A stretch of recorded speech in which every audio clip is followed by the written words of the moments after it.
Bismillahirrahmanirrahim. Assalamualaikum warahmatullahi wabarakatuh. Selamat datang para pendengar dimanapun Anda berada. Kita bertemu kembali di acara Banyuwangi Aktivis Podcast dalam serial belajar bersama dan saling berbagi ilmu. Pada kesempatan kali ini kita akan melanjutkan pembelajaran kita belajar tentang ilmu hukum, yakni pengantar ilmu hukum dalam subbabnya. Dan sampai saat ini kita menggunakan salah satu buku, yaitu buku pengantar ilmu hukum karangan Dr. Yuhelson. Kemarin kita sudah membahas di bab 3, yakni bab manusia dan hukum. Di antaranya ada subbab yang mengatur tentang manusia dan masyarakat. Kemudian kita akan lanjut ke subbab selanjutnya, yaitu ada di halaman 19, ini hukum sebagai kaidah, bisa diperlihatkan di layar. Baiklah, sebelum kita mempelajari hukum sebagai kaidah, bab sebelumnya yang kita pernah pelajari yaitu tentang manusia dan masyarakat. Mungkin kita perlu mengingat ulang sedikit tentang subbab manusia dan masyarakat ini. Pada Saudara Reza bisa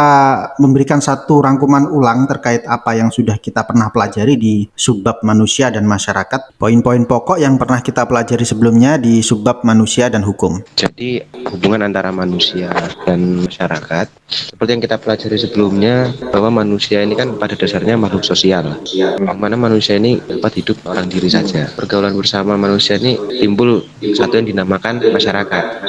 Kalau sudah terbentuk masyarakat, maka saya tidak lagi seorang diri. Sudah terdapat juga hak dan kewajiban di dalamnya, sehingga perlu diatur oleh hukum. Dengan adanya hukum ini bisa menjamin keamanan dan ketertiban dalam masyarakat. Di dalam masyarakat terdapat norma-norma yang mengatur, seperti norma agama, kesusilaan, dan norma. Nah, ketiga norma barusan itu dapat memberi sanksi yang tegas. Seperti itu.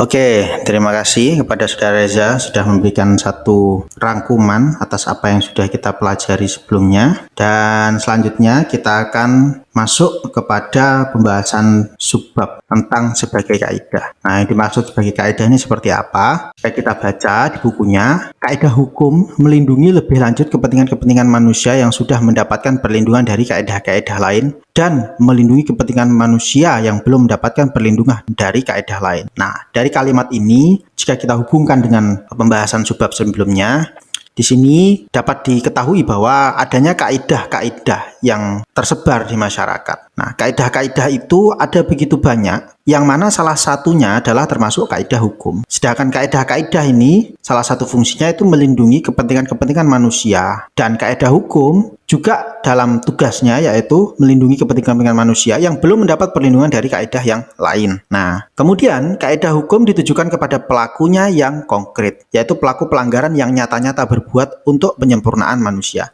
Jadi jika di sini dipahami, kaidah hukum ini harus dapat ditujukan kepada suatu pelanggaran yang nyata, suatu pelanggaran yang memang dapat dilihat konkret, yang bukan sebuah perumpamaan, artinya memang sudah terjadi. Isi kaidah hukum itu ditujukan kepada sikap lahir manusia. Kaidah hukum mengutamakan perbuatan lahir. Nah, ini yang perlu kita pahami juga, bahwa hukum kalau kita memahami kalimat ini, berarti hukum hanya menghukumi apa yang lahir, apa yang tampak. Maksudnya seperti itu. Sikap lahir manusia. Nah, pertanyaannya adalah, apakah hukum itu bisa ditujukan kepada sikap batin manusia? Artinya kan kita jika berbicara tentang lahir, sikap lahir manusia, kebalikannya kan adalah sikap batin. Nah, mungkin ini pertanyaan. Bagaimana menurut para peserta pendengar di sini? Apakah hukum ini bisa ditujukan kepada sikap batin manusia? Mungkin Saudara Reza bisa memberikan pendapat. Kemudian jika hukum ini dihubungkan dengan lahir ke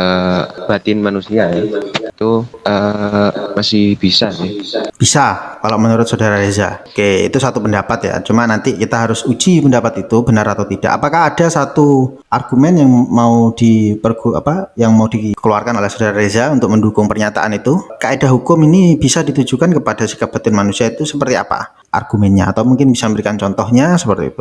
Oke, nanti sambil mencari, kita lanjutkan dulu. Jadi melanjutkan apa yang sudah dikatakan sebelumnya, jika di buku ini diterangkan isi kaidah hukum itu ditujukan kepada sikap lahir manusia. Nah, kaidah hukum mengutamakan perbuatan lahir. Nah, ini satu pendapat, ya ini kaidah hukum memang diutamakan kepada perbuatan lahir. Dan ini adalah satu konsep yang mana banyak sekali kita pahami di masyarakat dan di para akademisi hukum. Hukum itu kita bisa tujukan kepada perbuatan manusia. Artinya apa? Sikap batin manusia itu tidak bisa disentuh hukum, ataupun itu bukan suatu tujuan ya yang untuk diatur dalam hukum. Contohnya ini misalkan keyakinan seseorang itu tidak bisa diatur oleh sebuah hukum.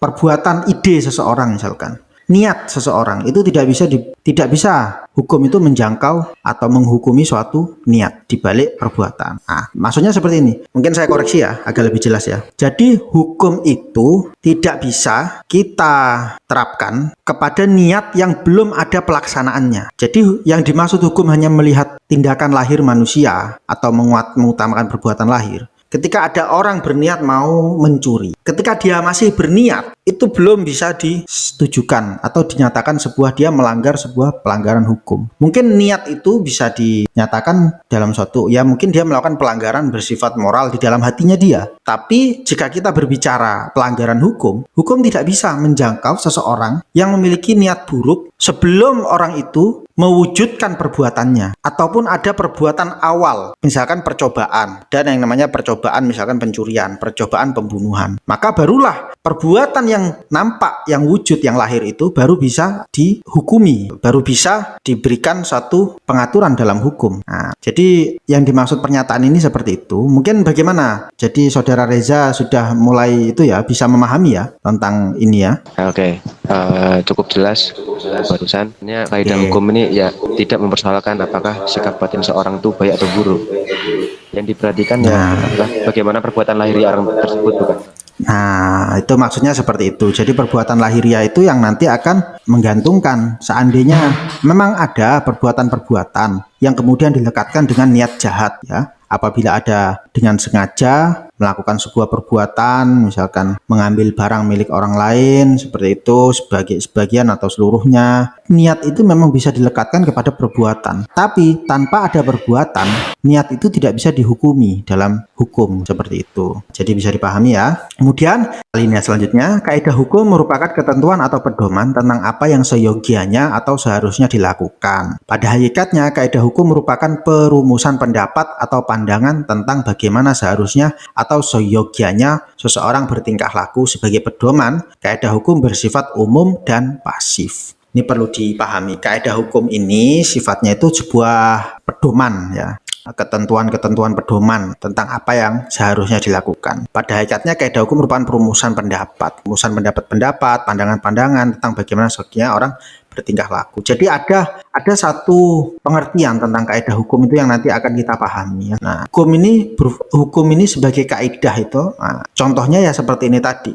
Hukum yang memberikan pedoman kepada masyarakat bagaimana bertingkah laku kepada manusia secara individu ataupun bagaimana dia berkelompok. Jadi pahami ya. Alinea selanjutnya, kaidah hukum berisi kenyataan normatif, das solem, dan bukan berisi kenyataan alamiah atau peristiwa konkret, das sein. Ini mungkin nanti harus dipahami, membedakan das solem dan das sein. Das solem itu adalah suatu kenyataan normatif, dan das sein itu merupakan suatu kenyataan empiris atau konkret.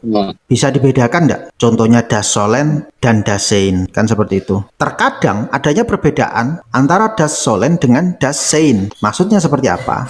Ada satu kondisi ketika hukum yang berlaku di masyarakat adalah berbunyi A, tapi di lapangan prakteknya berbeda. Nah, itu adalah suatu permasalahan ya dalam hukum seperti itu. Sebagaimana yang sudah kita pelajari tadi terkait kata das solem dan das sein, ini adalah dua kata yang sering kita gunakan dalam hukum.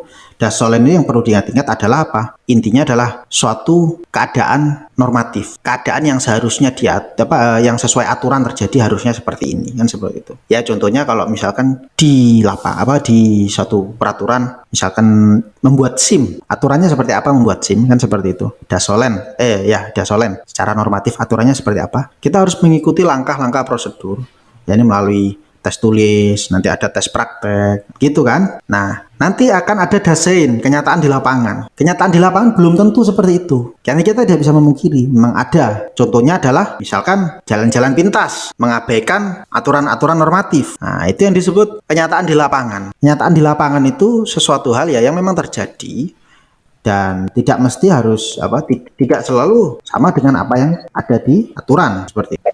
Jika di buku ini terangkan ya kan, misalkan barang siapa yang mencuri harus dihukum, barang siapa membeli sesuatu harus membayar. Itu adalah apa? Das solen, satu kaidah, suatu pernyataan hukum, ya, kenyataan normatif dan bukan menyatakan sesuatu yang nyata. Melainkan apa yang seharusnya terjadi atau syokianya terjadi. Itu adalah das solen. Kalau nyatanya telah terjadi ada seseorang mencuri misalkan, atau seseorang membeli tapi tidak membayar, baru itu suatu kenyataan empiris, menyatakan kenyataan konkret atau disebut dengan das sein. Jadi bisa dipahami ya tentang perbedaan das solen dan das sein. Nih, saya kira ini mudah tadi. Kemudian kita lanjut ke alinea selanjutnya, yaitu telah dikemukakan bahwa kaidah hukum itu bersifat pasif. Agar kaidah hukum tetap berfungsi pasif, agar kaidah hukum itu aktif ya atau hidup, diperlukan satu rangsangan. Rangsangan untuk mengaktifkan kaidah hukum adalah peristiwa konkret. Dengan terjadinya peristiwa konkret tertentu, kaidah hukum baru dapat aktif.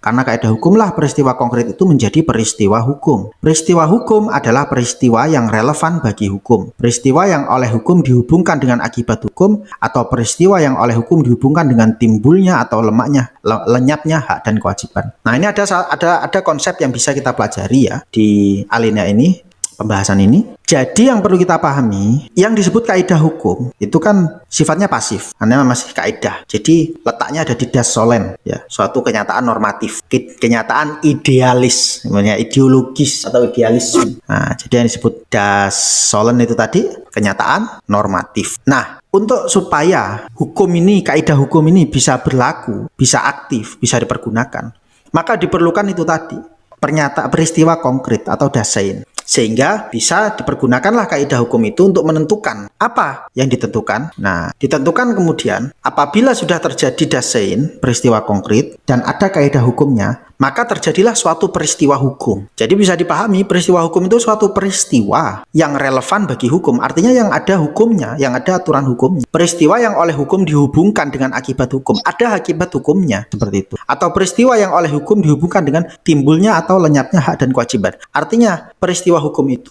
menimbulkan satu dampak. Salah satunya adalah menimbulkan atau melenyapkan hak dan kewajiban. Bisa dipahami, Saudara Reza? Jadi begini, kaidah hukum itu baru bisa aktif apabila ada peristiwa konkret ya. Kemudian jika kaidah hukum ini yang ada dalam ranah das solen dipertemukan dengan das sein, ada keterkaitan. Nah, hubungan keterkaitan ini kemudian menciptakan suatu peristiwa hukum. Ini bisa disebut suatu rangkaian peristiwa hukum. Yakni suatu peristiwa yang mana peristiwa konkret ini kemudian bisa dihubungkan dan direlevansikan dengan satu kaidah hukum. Menimbulkan akibat hukum, dapat menciptakan ataupun menghilangkan atau melenyapkan hak dan kewajiban. Gimana? Bisa dipahami apa enggak? Bisa. Jadi seperti yang sudah kita pelajari tadi, peristiwa hukum ya, titik beratnya dari mana? Suatu peristiwa konkret ya, kenyataan yang terjadi di lapangan, yang mana apa? Memiliki konsekuensi hukum, relevansi dengan das solen, relevansi dengan kaidah-kaidah hukum. Artinya suatu peristiwa konkret yang terjadi di kenyataan di lapangan, yang ada hukumnya, diatur hukum. Dan peristiwa ini memiliki satu akibat hukum. Mungkin salah satunya adalah memberikan hak atau melenyapkan hak. Contohnya ketika kita bicara ada seseorang mencuri.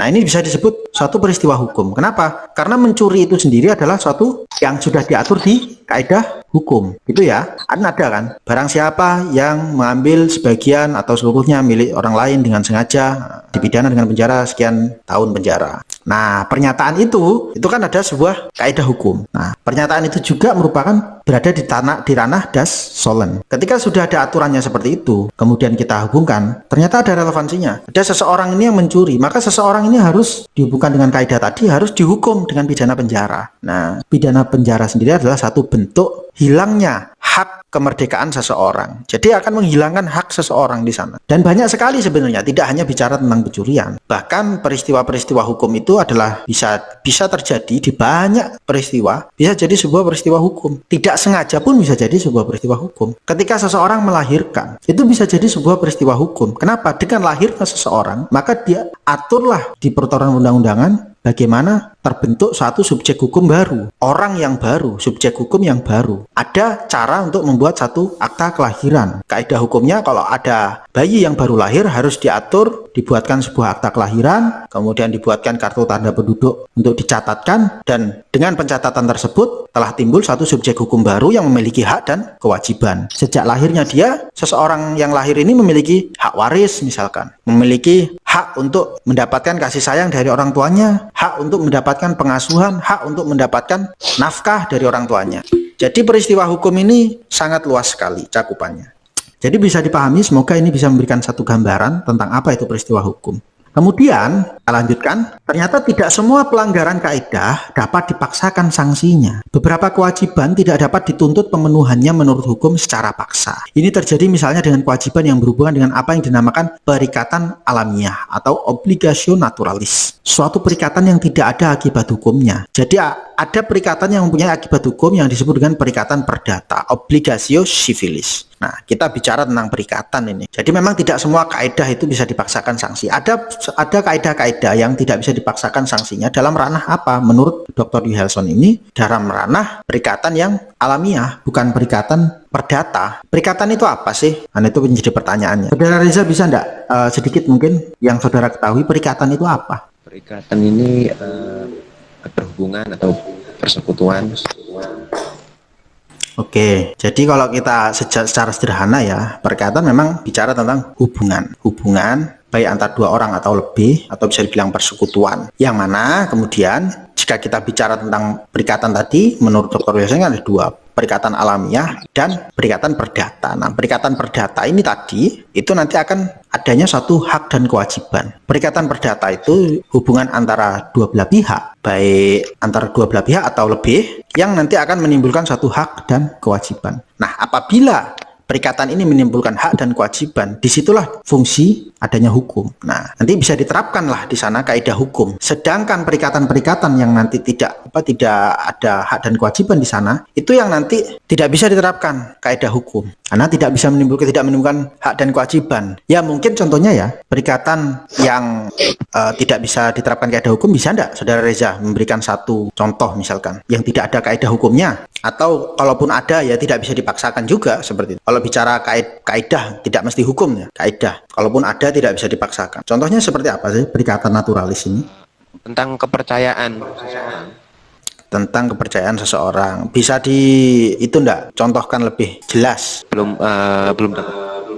Oke, jadi begini, mungkin contoh yang bisa kita berikan ya tentang perkataan naturalis ya. Ya, misalkan kalau kita hubungan berteman dengan seseorang, saling ada aturan misalkan seperti saling menghormati antar teman. Ada kaidah kepada orang tua misalkan kita harus bersikap hormat. Tapi pertanyaannya, kalau itu tidak dilakukan, apakah ada kaidah hukum yang bisa memaksa seseorang untuk melakukan itu misalkan? Kan tidak ada. Itu adalah satu kaidah hukum yang memang tidak bisa dipaksakan terhadap perikatan-perikatan yang bisa, contohnya tadi perikatan pertemanan. Ketika ada satu kita berteman, kemudian kita berjanji, ayo kita datang jam sekian di sini, melakukan perjanjian seperti itu. Kemudian ketika ada seseorang ya yang tidak istilahnya ingkar janji dalam hal itu misalkan, ada hal-hal yang memang tidak bisa diatur. Contohnya ya perikatan seperti itu tidak bisa dipaksakan. Tidak ada hukuman harus seperti ini, harus seperti itu. Kecuali perikatan itu perikatan yang sifatnya perdata yang memang sudah diatur sedemikian rupa dan kita sudah mengikuti prosedur yang sudah diatur oleh peraturan. Contohnya perikatan perdata ya ketika kita membuat suatu perjanjian, misalkan perjanjian penyertaan modal, perjanjian kerjasama usaha misalkan, semua sudah jelas, ada hitam di atas putih, ditandatangani.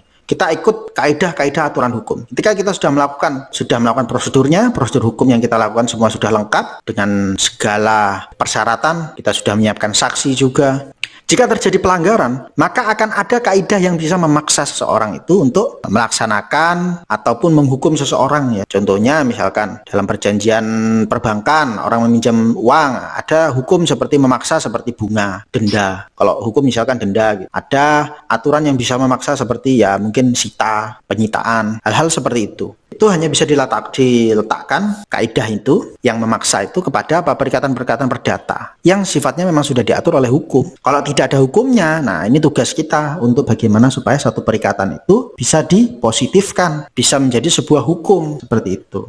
Selanjutnya, ada pelanggaran kaidah hukum tertentu yang tidak dikenakan sanksi. Ini merupakan penyimpangan atau pengecualian. Pelanggaran-pelanggaran ini merupakan perbuatan-perbuatan yang dilakukan dalam keadaan tertentu. Perbuatan ini dapat dikelompokkan menjadi dua, yaitu perbuatan yang pada hakikatnya merupakan pelanggaran kaidah hukum tetapi tidak dikenakan sanksi karena dibenarkan atau mempunyai dasar pembenaran, atau dalam bahasa Belandanya Rechtvaardigingsgrond. Termasuk perbuatan ini adalah keadaan darurat, pembelaan terpaksa, ketentuan undang-undang, dan perintah jabatan. Kemudian yang kedua ialah perbuatan yang pada hakikatnya merupakan pelanggaran kaidah hukum tetapi tidak dikenakan sanksi karena si pelaku pelanggaran dibebaskan dari kesalahan, atau Schuldbeveiligungsgrond. Perbuatan ini terjadi karena apa yang dinamakan oleh force majeure, overmacht, atau keadaan memaksa, yaitu keadaan atau kekuatan di luar kemampuan manusia. Nah, jadi ada dua keadaan di mana perbuatan seseorang itu dapat dibebaskan dari sanksi atas sanksi suatu kaidah hukum, yaitu salah satunya yang pertama karena ada dasar pembenaran. Jadi diatur, ada aturannya yang membenarkan perbuatan tersebut sehingga sanksi itu kemudian tidak jadi diterapkan atau tidak bisa diterapkan. Yaitu sudah contohkan ya, misalkan ya, membunuh itu misalkan, ini salah satu contoh. Membunuh itu adalah perbuatan yang diatur oleh undang-undang, merupakan kaidah yang ada sanksinya. Benar enggak? Nah, ketika seseorang itu misalkan ditugaskan oleh negara melakukan perbuatan pembunuhan, contohnya eksekusi mati tahanan. Nah, dia tidak bisa dijerat oleh pasal pidana pembunuhan karena diatur oleh undang-undang ya, itu memang ditugaskan untuk melakukan pembunuhan, seperti itu. Jadi ini salah satu contohnya. Itu suatu pembenaran, namanya alasan pembenar, adanya dasar pembenar. Nah, yang kedua, perbuatan yang kemudian tidak bisa diberikan sanksi dikarenakan pelanggaran ini sifatnya itu karena pelaku pelanggarannya ini bebaskan dari kesalahan. Biasanya kalau dalam hukum ini disebut dengan alasan pemaaf. Karena apa? Dimaafkan karena apa? Satu keadaan-keadaan tertentu yang memaksa dia. Contohnya adalah force majeure. Force majeure itu adalah suatu keadaan memaksa, sama keadaan kahar. Misalkan dalam keadaan bencana alam ya. Kalau kita misalkan ada bencana alam banjir misalkan, kalau kita seandainya tidak segera kabur lari, ya, saya harus cepat lari, hanya ada sepeda apapun kita bawa misalkan, nah itu bisa nanti bisa dimaafkan. Cuma itu nanti kalau keadaan yang kedua ini harus melalui proses dulu, dibuktikan terlebih dahulu, diukur terlebih dahulu apakah memang keadaan tersebut disebut keadaan yang memaksa, force majeure. Misalkan ada seseorang yang kemudian dibebaskan untuk membayar satu tanggungan kewajiban karena apa ya, salah satunya adalah karena keadaan memaksa, keadaan bencana alam, yaitu keadaan atau kekuatan di luar kemampuan manusia. Contohnya yang mungkin sering terjadi ya, yang sering terjadi di masyarakat sekarang itu ketika kita mengalami suatu pembegalan misalkan di jalan raya malam hari, kita harus terpaksa melawan, terpaksa misalkan melawan, memukul sampai si tersangka yang mau menyerang kita, si pelaku pembegal ini kemudian jatuh sampai lebam, sampai pemukulan kita ini kemudian diatur oleh undang-undang memang adalah suatu perbuatan yang dapat dikenai sanksi pidana. Tapi yang jadi pertanyaan, pemukulan itu dilakukan dalam suatu keadaan yang memaksa sehingga mengakibatkan apa? Mengakibatkan kita mendapat satu alasan, alasan dibebaskan dari kesalahan karena perbuatan kita dimaafkan, seperti itu. Nah, jadi bisa dipahami ya tentang, tadi kita sudah mempelajari di bab 3 manusia dan hukum, dan kita sudah mempelajari, membahas panjang lebar tentang hukum sebagai kaidah. Yang perlu kita pahami, kaidah ini pengertiannya apa setelah sudah kita pelajari sepanjangnya ya kan? Kaidah ini dapat diartikan sebagai suatu rumusan-rumusan hukum, rumusan-rumusan aturan. Kaidah dapat diartikan juga sebagai peraturan-peraturan yang sudah pasti.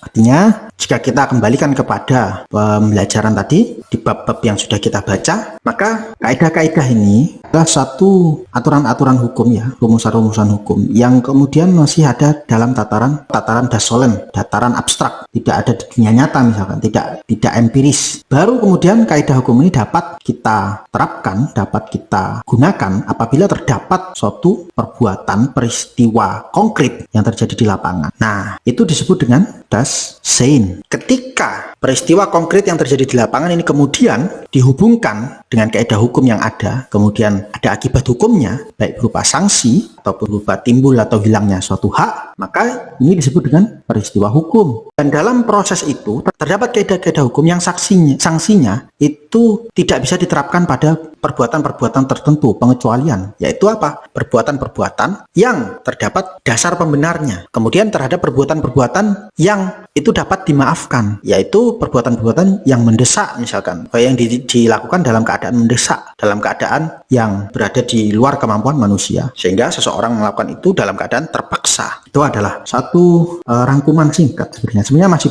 banyak sekali yang bisa kita bahas seperti itu ya, termasuk juga terdapat perikatan-perikatan tadi ya. Perikatan-perikatan ada yang bisa dipaksakan dengan kaidah hukum, ada juga perikatan-perikatan yang tidak bisa dipaksakan dalam kaidah hukum. Mungkin dari bab-bab ini sudah kita pelajari semua, semoga bisa kita pahami, kita cerna bersama. Baik, terima kasih sudah hadir di acara ini. Kita sudah belajar banyak pada hari ini. Semoga apa yang sudah kita pelajari ini dapat bermanfaat, dan kita akan sambung di lain waktu dalam kesempatan yang lain. Kita akan membahas berbagai macam ilmu yang bisa kita dapatkan, dan kita akan saling berbagi di acara ini. Baik, terima kasih atas kehadirannya para pendengar semua. Sebelumnya kami ucapkan mohon maaf jika ada salah-salah kata.